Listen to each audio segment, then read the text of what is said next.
Then you can observe and check whether the value format meets requirements. If there is data that needs to be reformatted, you can hit the plus sign again. Revise it in field setting.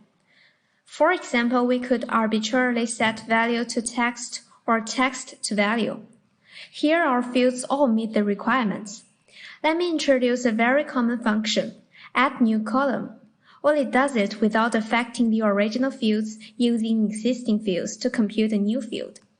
Let's say in our current dataset, there are two fields, sales and cost. Subtract cost from sales to get a new field, gross profit margin. Now let's do that. First, click the plus sign on the left to add a new column.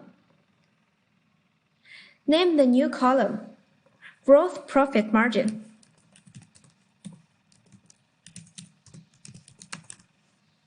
Click on the sales. Then select operation sign subtraction. Choose the cost. Click OK. This field is already added. Now in the data preview area, we can see that a new column named gross profit margin has been added. Select Save and Update.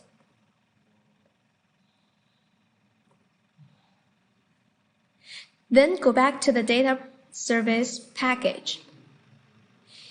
You can see an updated group sales table. In this self-service dataset, we know that all the fields that need to be parsed have been included here. Everything's done, then you can create components directly for analysis.